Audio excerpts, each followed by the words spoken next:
Mic check, mic check. Testing 1, 2. What's going on, everybody? Welcome back. Today we're talking about living with unfulfilled dreams. What have you been dreaming? What are your goals? What are your aspirations? What have you been looking forward to in this season of life? Or maybe you've been looking forward to it for several seasons of life. The reality is setting goals, having dreams, things that are yet beyond us. Those have a way of translating into a sense of drive and verve and fuel for life and for living. I believe, as a person of faith, that God often gives us dreams. He gives us visions, snapshots, glimpses of what is possible, of what we can become with His power. And there are times where, because of the environments in which we were raised, because of our friend circles, because of what we were exposed to, or the places in which we were educated, we actually have things we want to do. We might not be able to trace all of our wants to some moment of divine revelation, but in our hearts, there is a positive pursuing of some dream. I think that both of those go together in life, and it gives us an opportunity to rejoice when we do cross the finish line that we have been chasing, when we do achieve the goal, climb the mountain, as it were. This is graduation season at the time of this recording, and I just left a wonderful high school graduation, and you should have seen the tears coming down the faces of students and parents, because everyone recognized that a dream that has been pursued for many years is now realized. And I'm thankful that in this life, you and I have the chance to celebrate the fulfillment of dreams. But we must also pause to reflect on those dreams that have not been fulfilled or have not yet been fulfilled, because the reality is there are many in our midst, and maybe you are that person as you're listening, who are living with unfulfilled dreams. I'm a sports fanatic. My favorite football team is the Tampa Bay Buccaneers. Favorite baseball team, Tampa Bay Devil Rays. If they had a basketball team, that'd be my team, right? But shout out to the late Kobe Bryant. I'm a Laker fan. And then I jumped on the Golden State Warriors bandwagon, and I got love for the Orlando Magic as well. But I know that in the sports world, whether it's tennis or golf or American football, also known as soccer, or even pickleball, ping pong, pool, bowling, you name it, there's a chasing after a dream. The championship, a certain amount of time in that particular league, people are chasing certain rarefied air where they're trying to accomplish all of the grand slams. They're chasing records to break records, or they just want to be able to cross some finish line that is personal to them. I want the most rebounds. I want the most points. Whether you're a rugby fan, a cricket fan, you fill in the blank. We all know of athletes who have achieved some accomplishments. They have the most receptions, most touchdowns, most pass completions. We know that there are persons who have had a number of championships placed under their belt. Michael Jordan, 6 championships, right? Tom Brady, 7 rings. Lionel Messi and Cristiano Ronaldo, all of these names. Shout out to even our collegiate athletes who are coming up in the ranks right now, high school athletes. We think of the great Venus Williams and Serena Williams, right? We think of Simone Biles. We think of all the gymnasts that have come and gone. One thing that is true, if you're an athlete, you're going to experience both the thrill of victory and the agony of defeat. Some days you're on, some days you're off. Pitchers in the Major League Baseball world will tell you that sometimes you're in a slump where it just doesn't seem like your arm is firing on all cylinders and you can't figure it out. And there have been individuals on the golf course who have donned the green jacket. They had their best set of rounds over a 4-day period, but then they've spent over a decade chasing that dream all over again. And there are some athletes who made it to the professional pinnacle of their specific sport, but then they had to retire without a ring, no championship, many not even entering into the playoff tournament. And they now live the balance of their years reflecting on their professional days with unfulfilled dreams in their wake. And you don't have to be an athlete to know what it's like to feel a mixture of feelings that come when dreams are not fulfilled. My friend, if you're there right now, I want you to know that hope is not lost, that life is not pointless or meaningless when you are reflecting on unfulfilled dreams, because there are several reasons why dreams go unfulfilled. Sometimes we have to live with unfulfilled dreams because, if we're honest, we missed some opportunities. Sometimes those opportunities were never afforded to us due to a lot of factors. But there are other times where, if we're honest, we're saying, I'm the one who's responsible for missing those opportunities. It was right there before me, but I made some other decisions, or I took a different pathway, or I didn't listen to counsel or wisdom. And so missed opportunities are definitely a part of some dreams that are unfulfilled. But other times it was lack of inspiration or lack of social support. We didn't have the strong, encouraging, uplifting voices that we needed to nurture us and nourish our minds and our hearts, telling us we can do it, it can be done. It may be difficult, it may be hard. No one sat by our bedside to read the little engine that could. No one came to our school during the school plays or when the school band played.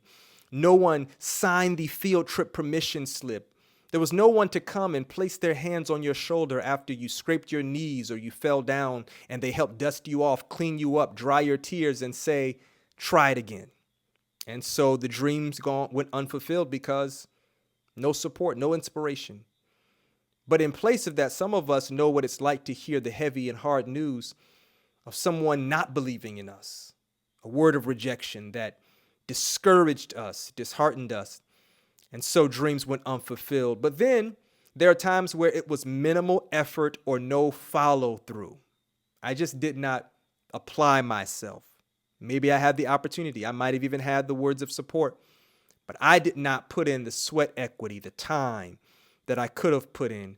Uncontrollable circumstances, natural catastrophes and disasters, accidents happen. Things that are outside of our control. We do live in a world where the random does seem to take place, unsolicited and unexpected. But then finally, sometimes it's divine intervention. God's providence works in a way that redirects our course, and we don't always arrive at the places that we might have intended to go. But when we look back, we see maybe God was in it. I want to clarify something, because sometimes there is this great dichotomy created between what we want and what God knows we need. Perhaps you've heard that said in the relationship sector, and when it comes to your finances or any number of dreams, where people will say, well, we have a lot of wants, and you can't just pray about your wants because God knows what you really need. And sometimes what can be implied there is that God's knowledge of our needs means that what we need will be far less in terms of value and appreciation for what we want, so that we'll have to settle for whatever God gives us. And that kind of creates and paints a caricature of God, this picture of a God who only wants his people to just settle for the very important but often intangible qualities such as faithfulness, excellent, right? Integrity, humility, meekness. And we think that then translates to an experience and an existence where, I really don't really like looking at who I married. It's not what I wanted, but God knew what I needed. Or, I'm not really working in the profession or the field where I feel like my gifts and talents are in alignment, but I'm going to just do my honest part here because God knows what we need. And we can kind of resign to a level that I really believe is actually beneath how we should imagine what is really meant by God knowing what it is that we need. Listen, God does know what we need, and if you let God provide for those needs, God has a way of even exceeding how you could articulate your wants. This is why I believe the wisdom of Proverbs is not only true of yesterday, but it's true of today. Trust in the Lord with all your heart and lean not on your own understanding, but in all your ways acknowledge him, and he'll make your path straight. He'll direct your pathways. God's knowledge of our needs includes his knowledge of our wants. And I want to recommend that sometimes when God does intervene, it is not because he wants to rob us of the joys of life. He wants to prevent us from experiencing the pleasures of life, or even those moments of celebration and fulfillment where we're able to say, wow, we accomplished it. God says when you entrust your entire pursuit in my life, sometimes you will find that you wanted to go down this path, but I had something else for you. And it's in following that path that you may see, wow, God did have something better.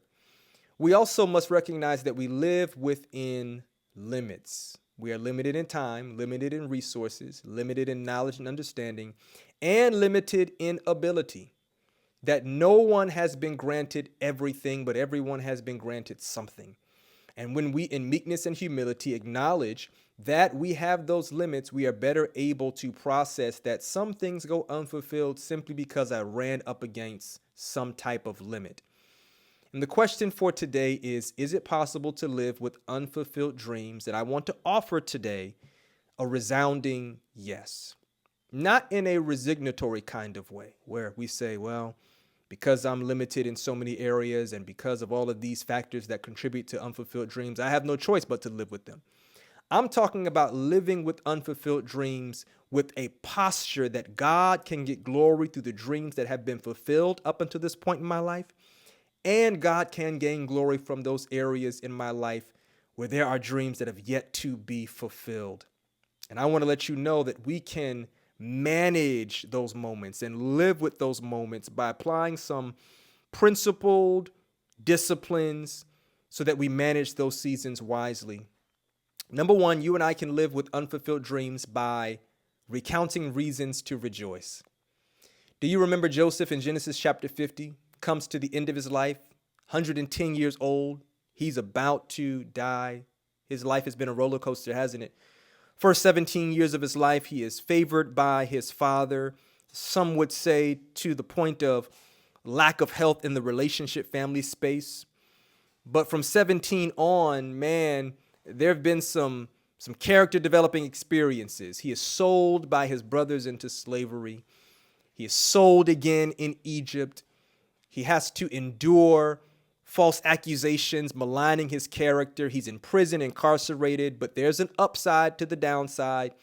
He is ultimately rescued from prison and he is made second in command, agricultural minister of Egypt. And the brother's married to a beautiful woman, have two sons.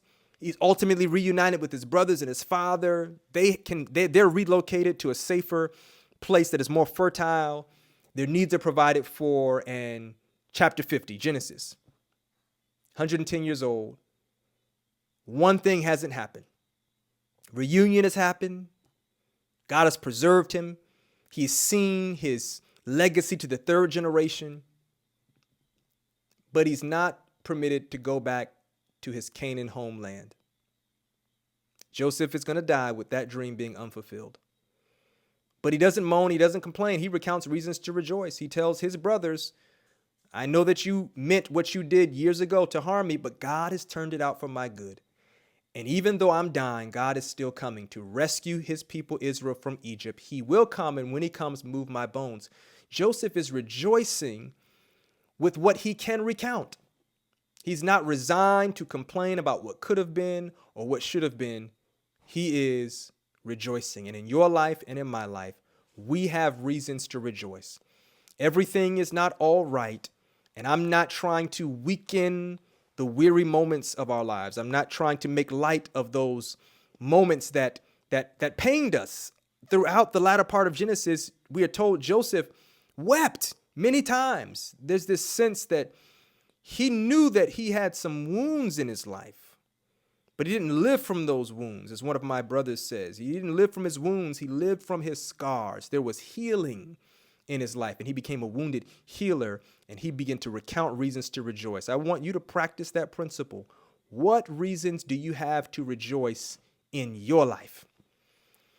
What has God given you that you can say, man, only God could have done this? And you want to chronicle them, share them, because those are your reasons to rejoice. Number two, you want to share lessons learned. 1 Kings chapter 2, verses 1 through 4 presents beautiful conversation between David and Solomon. King David is about to, as the scripture says, go the way of all the earth. He's about to die. And he talks to his son Solomon, who's going to succeed him on the throne. And he says, I want you to walk in integrity, act like a man, devote your heart, your life, your devotion to the Lord, and he will fulfill his promise to our family. And David, far from perfect, doesn't even pretend that his record is spotless. But by the grace of God, he wouldn't even be in this position to talk to his son. And he tells his son, let me share some lessons with you that I have learned the hard way. And if you would learn from me, son, God is able to do some marvelous things in your life. When we have to live with unfulfilled dreams, we are not granted the opportunity to not share the lessons we've learned along the way. Some of us have learned some lessons in this life that will become the foundation for our younger generations to build upon if we would be willing, like David, to have a conversation with the next generation and say, let me tell my story. Let me share my lessons. Let me be judiciously transparent so that from my story, you can glean some type of wisdom about the choices and the decisions that you want to make. I say to people all the time that experience is a teacher, but it's not always the best teacher. Sometimes the best teacher is observation, listening, and learning from the lessons that others are willing to share with us. Number 3, we can live with unfulfilled dreams by fortifying our feelings with our faith. Hebrews 11, the great hall of faith, talks about the patriarchs and matriarchs of faith who died but had their faith still alive. These all were still living by faith when they died. Hebrews 11:13. They were looking toward a better country. They saw the promises far off at a distance, but they didn't receive them, but they still believed that what they held on to, their precious faith, was not going to be abdicated. They were going to stand on the promises of God until the very end. They had feelings. They were emotional individuals. And yet, they were willing to say, I'm going to trust in the Lord. I'm going to trust in the Lord. I'm going to trust in the Lord till I die. Over in Revelation chapter 3, we are counseled, be thou faithful unto death, and you shall receive a crown of life. All throughout the scriptures, we are called back to a posture of faith, not in the absence of feelings, but the invitation is to let our faith and our feelings do business together. I'm feeling the disappointments. I'm feeling the uncertainty. I'm feeling the feelings that come when all of life's dreams haven't been fulfilled, but those feelings are fortified by a faith that has been gifted to me by God so that I can say, like Job, yea, though he slay me, yet will I trust in him. But what can we do at the time we have left? Dreams may be unfulfilled up until now, but if you're breathing and your heart is beating and there's still blood flowing through your body, reasonable bill of health, have your faculties about you, there's some things that you and I can do with the time we have left. Number 1, with the time we have left, let's maximize the main thing. Ecclesiastes 12:1 and 2, Matthew 6:33, they give us guidance. Remember now your Creator in the days of your youth, before the evil days come where you say, I have no pleasure in them. Before your mind begins to change, before your body begins to weaken. Matthew 6:33, seek first the kingdom of heaven and his righteousness, and all these things will be added unto you. Seek first the kingdom of God, the scriptures say. You want to maximize the main thing, making God the priority of your life, such that even as you live this life in pursuit of dreams, those dreams never take the place of the dream giver. Number 2, what can we do with the time that we have left? You want to pave a pathway of faithfulness. At the end of his life, the Apostle Paul, in correspondence with his son in the faith, Timothy, said, the time of my departure has come, and I'm already being poured out like a drink offering. I have fought the good fight. I have kept the faith. I have finished my race. And now there is laid up for me a crown of righteousness, which the Lord, the righteous judge, will award to me on that day, and not to me alone, but to all those who love his appearing. I love that. I've kept the faith. But the time that we have left, we want to pave the pathway of faithfulness. There's a wonderful song that I have come to love over the years. And the line is, and may all who come behind us find us faithful. May not find us having fulfilled every dream, but I hope they can find that we were faithful with the time, with the opportunities, with the gifts, with the resources, and that to the end, we kept the faith.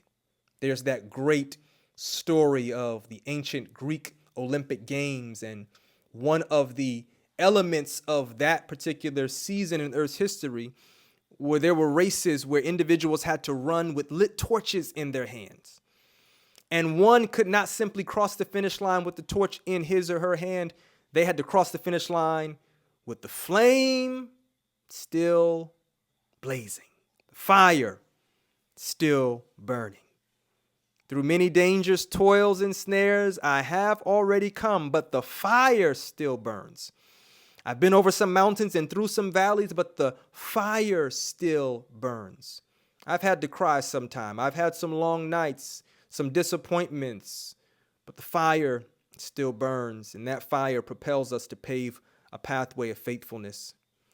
And then finally, we make the most of the time that we have left by redeeming the time and pursuing the dream. Ephesians 5:15 and 16 counsels us to redeem the time because the days are evil. In other words, we have an awareness that time is not limitless. It's a commodity that is the greatest of them all. And the counsel of Scripture is number your days. Gain a heart of wisdom. Redeem the time, because who knows what dreams can be fulfilled in the time you have left. You've heard about the statistic going around, haven't you? 18 minutes of invested time a day in learning a new skill over 100 days propels you to a percentile level that is far beyond what many people ever realize, not because they're incapable, but maybe they're unwilling to redeem the time. If you could invest 18 minutes a day in learning, in applying, in growing, no matter your age or stage, what could be accomplished? My brother, my sister, maybe it's time to see if some of those unfulfilled dreams will not be permanently unfulfilled, but maybe they'll be fulfilled next as you and I apply these principles to our lives. I do believe that all things work together for the good of them who love the Lord and are the called according to his purposes. God is able to take the stuff, the ingredients of both our fulfilled dreams and our unfulfilled dreams and work it out for his glory and for our good. Let's make them both available to him today. I'm praying for you, my friend. I want you to know I'm in your corner. I'm believing with you that our God is able to meet us where we are at this current season. And who knows what dreams he'll yet fulfill in our lives if we give him access to our lives wholly. Go with God. God bless you. And I'll see you next time. Peace.